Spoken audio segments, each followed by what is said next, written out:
Welcome back, viewers at home, talking all things men's mental health. In that conversation, my guest brings over 3 decades of experience writing about mental health to bear. And she, by name of Marion Scher, shares personal stories from men who have confronted mental health challenges, coupled with insights from those who treat them. Now, prepare to gain more valuable insight on the hidden and stigmatized world of men's mental health and learn about the resources available for those who are still seeking support, who are still shying away from support. Good evening, Marion. Thank you so much for joining us tonight. Good evening. Thank you for having me. Now, I'm quite delighted to be having this, mental, men's mental health with a woman. It's quite interesting. And I'm just loving how, in your book, it's not even just about, you narrating, but them sharing their stories. And just seeing that, in our society at current, there is a given cultural stigma often associated with men, expressing their mental health concerns. How do you think we can encourage a shift in societal attitudes and open up space for men to share their struggles? Well, if I had to put it in 2 words, or 3 words, I suppose, by having conversations, people don't want to talk about this. You mentioned the word cultural, and the interesting thing is, in my research for this book, and the difficult part of this book was getting men to talk to me, which says it all. All cultures, I almost found no culture that didn't look down on men talking about their mental health. I think it's a South African thing, largely, because in America, and I spent quite a bit of time in America, going to a therapist is like going to your dentist or anything else. In fact, you go to your dentist once a year. People go to therapists year round, and I'm talking about men and women. So I think, yes, there are definitely within different cultures, different stigmas. But I think overall, South African men find it very hard to talk about mental health. Now, in your book, Marion, you interview, open quote, people from all walks of life, close quote. Would you say that there are common thread in the experiences that really surprised you or stood out as a particular poignant? I don't know if surprise me was the term, but what stood out hugely was that from small boys, they were told by their fathers and I suppose possibly their teachers, cowboys don't cry, big boys don't cry, you know, keep it in, deal with it. And if someone bullies you, for instance, if someone hits you, hit them back. So, in other words, keeping everything inside. And I mean, those of you that are watching, your viewers, I'm sure they think when their son comes home from school, especially a son, if it's a daughter, they're going to say, Mummy, I was bullied today. These people were nasty to me. But rarely will a boy come to you and say, I've been bullied, or, I don't think these people think I'm good enough to join that team. And it hurts, and they'll keep that hurt inside. And I think it goes right through to maybe their relationships as they get older, their workplace relationships, and so on. And they keep it all bottled inside, which of course is very dangerous. With that being said, what would you say are some of the most striking insights you discovered about how men's mental health issues manifest, or would you say if they are treated differently than women's? Yeah, that's very interesting because 5 times more men than women will take their own lives by suicide. Now, that tells you something when I tell you this statistic that, especially in psychology practices, only 10% of the people that they see are men. Now, that doesn't correlate, does it? So, again, they're not seeking help. And I think only when they will seek help, and this is my third book on mental health, I found they only will seek help when something dramatic happens. For instance, if they get panic attacks or they're so badly depressed that they break down and have to go into a clinic. With that being said, what do you believe would really have, specifically in South Africa, men going to therapists like in America, going to a dentist? Again, it comes back to having conversations. I wrote this book to start conversations. And, with you wonderful people in the media, I'm in the media myself, this is it. The more I can reach out and tell people, talk about it. And that's why in the book, I've used well-known people, well-known sports people in the field of swimming and football and rugby, especially Springbok rugby players. I mean, and Springbok rugby coach. I mean, it doesn't come bigger than that. Entertainers, people from Alex J, David Kramer, Eugene Corso, the wonderful comedian. If you see him on stage, you fall about laughing. But these people have gone through their issues big time. Eugene is an interesting one. He lost his best friend to suicide. He lost another friend who was murdered, a well known figure in South Africa. And how he dealt with it. People think, oh, you just deal with it. You're a man, you're a big, strong man. But it's not so easy as that. So eventually he did go to therapy. And the link between all these people, once they go to therapy, they tell me, my goodness, very often they'll say to me, it saved my life. Or they say it just changed my life. And even going on antidepressants, and I'm not saying everyone has to go on antidepressants, but people are very scared of it. And it's not an addictive medicine, not at all. You can be on it for 3 months, 6 months, a year, and you come off it. You come off under a psychiatrist will take you off maybe slowly, but it certainly isn't addictive. And let me tell you, it saves lives and it makes you be able to function in a normal way.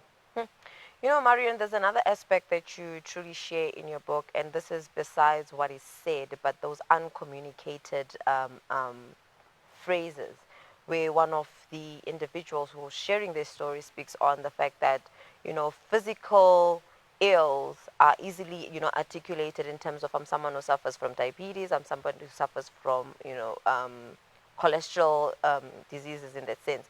This is someone now coming into a working environment or very formal environment saying, I suffer from depression, I suffer from anxiety.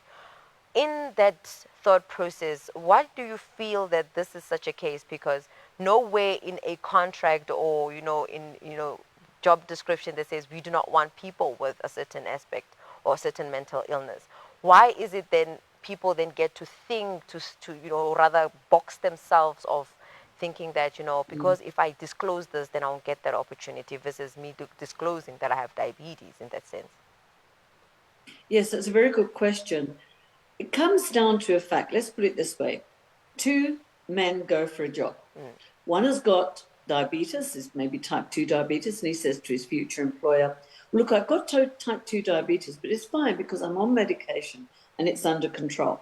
Interviewee number two comes in and says, look, I do suffer from depression, but I'm on medication. I see a therapist and I'm fine. I can guarantee the job will go to the guy with diabetes, not the guy with depression, because that's the way bosses think that, oh, he's got depression. He's going to take time off work. He's going to be disruptive in the workplace because the bosses don't understand what mental health is about. That's why SADAG, South African Depression Anxiety Group, do so much education also, going into workplaces, going into schools, and explaining just what mental health means. Mm. And with that being said, what resources are available in case one, there are men, and I believe we work with a lot of men within our organization. What, institutions or, places or resources do they have available to them in case they are faced with depression or just stress for that matter?